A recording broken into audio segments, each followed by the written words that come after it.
in life. An eccentric guru of a hippie cult called the Family, under whose orders in 1969, several followers committed a series of brutal murders under the motto Helter Skelter. According to the testimonies of all involved, Manson himself did not kill anyone personally, but merely gave instructions. So it is unlikely he can be called a serial killer in the strictest sense. Charlie was unlucky from birth. His mother was a minor alcoholic who became pregnant at 16 by some soldier. Then she was imprisoned, leaving Charlie to live with lecherous relatives.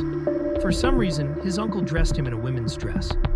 This was followed by foster homes for minors, encounters with the police, pimping, and eventually 10 years in prison. After his incarceration, Manson founded the Family on a ranch, where he engaged in music, drugs, orgies, and devilish masses with all sorts of societal outcasts.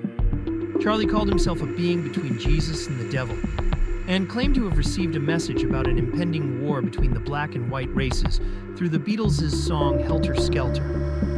One night in 1969, Charles Manson gathered several associates from the Family and ordered them to kill everyone in the mansion at the specified address, urging his followers with the words, "The time has come, Helter Skelter."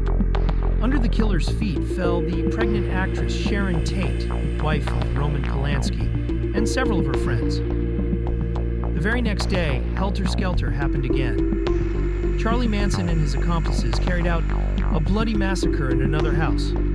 When the killers were captured by the police, they carved a slanting cross into their foreheads as a sign of protest.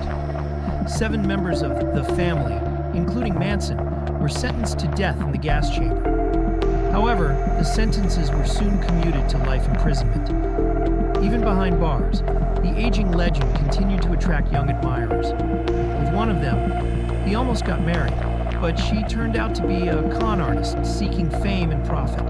After his death, she wanted to seize his corpse and display it in a glass coffin for a fee. In cinema in 1976, when Charles Manson's gang was still widely known, a 3-hour TV movie titled Helter Skelter was made based on the book by prosecutor Vincent Bugliosi and Kurt Gentry, featuring Steve Railsback as Manson. In 2004, a more watchable TV movie was produced based on the same book, with actor Jeremy Davies portraying Manson on screen. As in real life, in the films, Manson does not personally kill anyone, but acts as the organizer. Additionally, according to Bugliosi's book and both films, the main motive for the massacre at music producer Terry Melcher's house was Manson's underlying resentment that Melcher had once rejected his songs.